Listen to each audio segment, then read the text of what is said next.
പലരും പ്രോഗ്രാം കണ്ടിട്ട് വിളിച്ച് ചോദിക്കുന്നുണ്ട്, സാറേ ഞാൻ ഇതണക്കൊരു വീട്ടിൽ താമസിക്കുന്നുണ്ട്, അതിൻ്റെ കന്നിമൂല ഭാഗത്ത് നമുക്കൊരു ടോയ്ലറ്റ് വന്നിട്ടുണ്ട്, അതുകൊണ്ട് എന്തെങ്കിലും ദോഷമുണ്ടോ സാറേ? ഇത് എൻ്റെ വീടല്ല, ഞാൻ വാടകയ്ക്ക് താമസിക്കുന്ന വീടാണ് എന്ന് പറയുന്നുണ്ട്. അപ്പോൾ ഇവിടെ പറയാനുള്ളൊരു കാര്യം എന്ന് പറഞ്ഞു കഴിഞ്ഞാൽ, നിങ്ങൾ താമസിക്കുന്ന വീട് നിങ്ങളുടെ സ്വന്തം വീടായാലും വാടക വീടായാലും ആ വീട്ടിന് എന്തൊക്കെ സൗഭാഗ്യങ്ങളുണ്ട് അതെല്ലാം അതിൽ താമസിക്കുന്ന വ്യക്തികൾക്ക് കിട്ടുകയും അതിലെന്തൊക്കെ ദോഷങ്ങളുണ്ട് അതിൻ്റെ ദോഷങ്ങൾ ഈ താമസിക്കുന്ന വ്യക്തികൾ അനുഭവിക്കേണ്ടി വരികയും ചെയ്യുന്നുണ്ട്.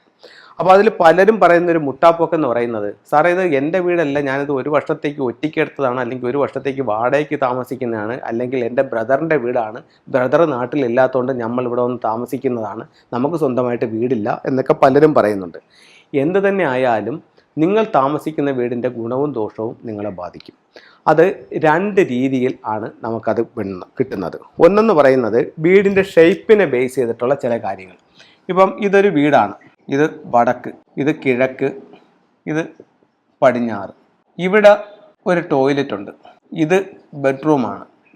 അപ്പോൾ ഇതെവിടെയാണ്? South west കോർണറാണ്. ഇത് അടുത്തൊരു ബെഡ്റൂമാണ്, ഇത് ഇതിൻ്റെ ലിവിങ് റൂമാണ്, ഇത് കിച്ചണാണ്.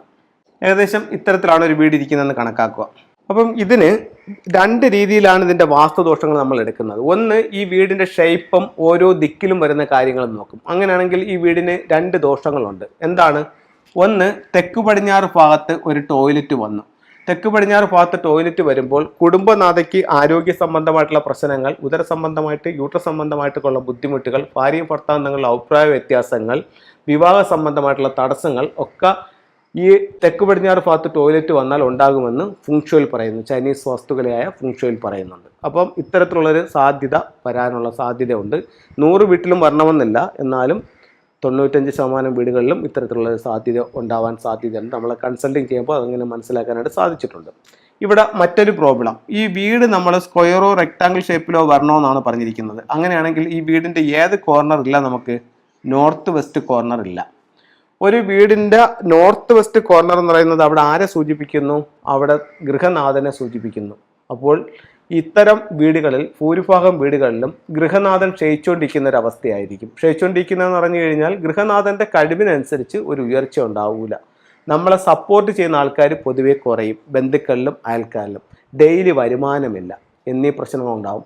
മാത്രമല്ല ഭൂരിഭാഗം വീടുകളിലും കാണുന്ന മറ്റൊരു പ്രോബ്ലം എന്ന് പറയുന്നത് ഗൃഹനാഥൻ വീട്ടിൽ കാണൂല.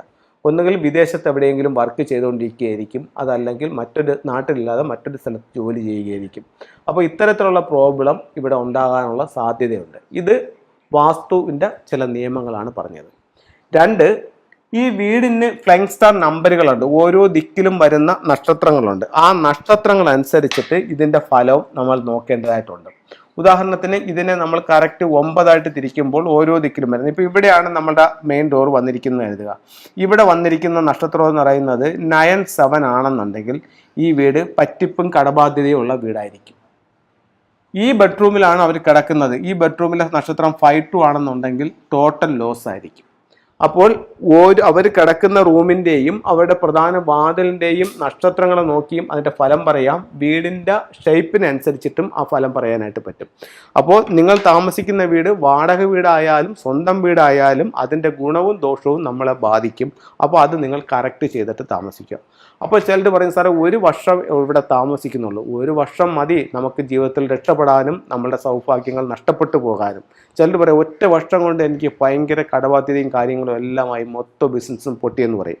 ചിലർ പറയും, സാറേ 1 വർഷം കൊണ്ട് ഞാൻ ജീവിതത്തിൽ രക്ഷപ്പെട്ടെന്ന് പറയും. അത് ആ വീടിൻ്റെ ഫ്ലൈങ് സ്റ്റാറും ആനുവൽ സ്റ്റാറിൻ്റെയും കൂടെ ഒരു കോമ്പിനേഷനാണ് അവരെ രക്ഷപ്പെടുത്തിയതും അവരെ നശിപ്പിച്ചതും. അതെന്താണെന്ന് മനസ്സിലാക്കി നമ്മൾ എല്ലാ വർഷവും കൃത്യമായി അതൊന്ന് ഫോളോ അപ്പ് ചെയ്ത് പോവുകയാണെന്നുണ്ടെങ്കിൽ നമുക്ക് ഒരുപാട് നേട്ടങ്ങൾ നേടാനായിട്ട് സാധിക്കും. അപ്പം നമുക്ക് മറ്റൊരു സംശയം, സാറേ ഞാൻ ഫെങ്ഷുയി ചെയ്ത് കഴിഞ്ഞാൽ എല്ലാ വർഷവും ഫെങ്ഷുയി ചെയ്യണമെന്നൊരു ചോദ്യമുണ്ട്. അതിൽ ഉള്ളൊരു കാര്യം എന്ന് പറഞ്ഞു കഴിഞ്ഞാൽ വീടിൻ്റെ ഫ്ലൈങ് സ്റ്റാർ നമ്പർ എടുത്തിട്ടാണ് നമ്മൾ ഫെങ്ഷുയി ചെയ്യുന്നത്. അതിനോടൊപ്പം ആനുവൽ സ്റ്റാറും കൂടെ ഉണ്ടാവും. ഈ ഫ്ലൈങ് സ്റ്റാർ നമ്പർ എന്ന് പറഞ്ഞാൽ ലൈഫ് ടൈമാണ്, അത് ഒരിക്കലും മാറൂല. ആനുവൽ സ്റ്റാർ എന്ന് പറഞ്ഞാൽ വർഷാവർഷം ചേഞ്ച് ആവും. ഇപ്പോൾ എൻ്റെ വീടിൻ്റെ വാതിൽ കിഴക്കോട്ടാണ്. എനിക്ക് കഴിഞ്ഞ വർഷം എൻ്റെ വാതിലിൻ്റെ എൻട്രൻസിൽ വന്നിരുന്ന നക്ഷത്രം 2 ആയിരുന്നു. അതെൻ്റെ വീട്ടിൽ ആരോഗ്യ പ്രശ്നങ്ങൾ ഉണ്ടാക്കുന്നൊരു നക്ഷത്രമായിരുന്നു. അപ്പം ഞാൻ അതിന് ക്യൂർ ചെയ്തു. ചെയ്തെന്ന് പറയുമ്പോഴത്തേക്ക് അവിടെ ഞാനൊരു ഒരു പരിഹാരം ചെയ്തു. പരിഹാരം ചെയ്തപ്പോൾ അടുത്ത വർഷമായപ്പോഴത്തേക്കെന്ന് പറഞ്ഞു കഴിഞ്ഞാൽ ആ 2 മാറി 1 ഇപ്പോൾ കഴിഞ്ഞ വർഷം ഞാനൊരു പിന്നെ ഉലുവാണ് തൂക്കിയിരുന്നത്, കാരണം അത് ആരോഗ്യത്തെ മെച്ചപ്പെടുത്താനായിട്ട്. ഈ വർഷം വന്നപ്പോഴത്തേക്ക് അവിടെ ഫ്ലൈങ് സ്റ്റാർ നമ്പർ അത് തന്നെ നിൽക്കുകയാണ്, പക്ഷേ ആനുവൽ സ്റ്റാർ നമ്പർ മാറി 2 മാറിയിട്ട് 1 വന്നപ്പോൾ തൊഴിലിൻ്റെ നക്ഷത്രമായി. അപ്പോൾ ഈ 2 ഞാൻ ഇട്ടാക്കുന്നത് എന്തിനാണ്? അസുഖത്തിന് വേണ്ടിയിട്ടാണ്, അസുഖത്തിന് എതിരെ ആണ്, അല്ലെങ്കിൽ അസുഖം ബാധിക്കാതിരിക്കാൻ വേണ്ടിയിട്ടാണ് ഉലു ഇട്ടിരിക്കുന്നത്. അപ്പോൾ ഇപ്പോൾ ഞാൻ ഉലു ആണോ ഇടേണ്ടത്? അല്ല. ഇപ്പോൾ ഞാൻ എന്താ ചെയ്യേണ്ടത്? എൻ്റെ തൊഴിൽ വർദ്ധിപ്പിക്കാൻ വേണ്ടുന്ന കാര്യം ചെയ്യുന്നത്.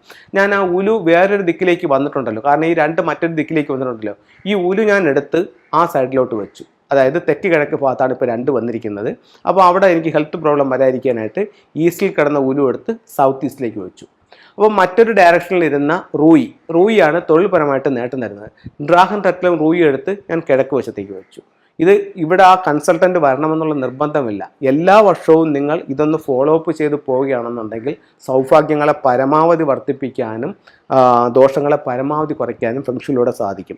അപ്പോൾ നമ്മൾ ഇതിനൊന്ന് ഫോളോ അപ്പ് ചെയ്തുകൊണ്ട് പോയി കഴിഞ്ഞാൽ ഒരുപാട് നേട്ടങ്ങൾ നമ്മുടെ ജീവിതത്തിലുണ്ടാകും. ഇപ്പം നമ്മൾ ഒരു ഉദാഹരണം പറയുകയാണെങ്കിൽ, ഇന്നലെ നമ്മൾ കുളിച്ച് വൃത്തിയായതാണ്, ഇന്ന് നമ്മൾ കുളിക്കില്ലേ എന്ന് പറയുന്നത് പോലെ ജസ്റ്റ് എല്ലാ വർഷവും നമ്മുടെ ആ പ്രാരംഭ സമയത്ത്, ആ വർഷം സ്റ്റാർട്ട് ചെയ്യുന്ന സമയത്ത് നമ്മളൊന്ന് ഒരുങ്ങുക, അല്ലെങ്കിൽ നമ്മുടെ വീടിനൊന്ന് ക്രമീകരിക്കുക.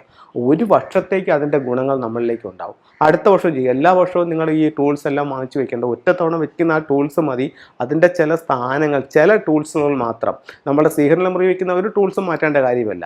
ഫ്ലൈങ് സ്റ്റാർ പ്രകാരവും ആനുവൽ സ്റ്റാർ പ്രകാരവും ചില റൂമുകളിൽ ഇരിക്കുന്ന ചില ടൂൾസുകൾ മാത്രം ചിലപ്പോൾ അങ്ങോട്ടോ ഇങ്ങോട്ടോ മാറ്റി, ചിലപ്പോൾ ടൂൾസ് ഒന്നും മാറ്റേണ്ടി വരില്ല. നിങ്ങൾ ഇട്ടിരിക്കുന്ന ഒരു മാറ്റ് എടുത്ത് മാറ്റി മറ്റൊരു മാറ്റ് ഇടേണ്ടി വന്നാലും നമുക്കിതിനെ കറക്റ്റ് ചെയ്യാനായിട്ട് സാധിക്കും. അപ്പോൾ ഇതിൻ്റെ ഒരു ഫോളോ അപ്പ് ചെയ്യുന്നത് എന്തുകൊണ്ടും ഉപകാരപ്രദം തന്നെയായിരിക്കും. എല്ലാവർക്കും എല്ലാ ഐശ്വര്യങ്ങളും ഉണ്ടാവട്ടെ എന്ന് പ്രാർത്ഥിച്ചുകൊണ്ട് നിർത്തുന്നു. നന്ദി, നമസ്കാരം.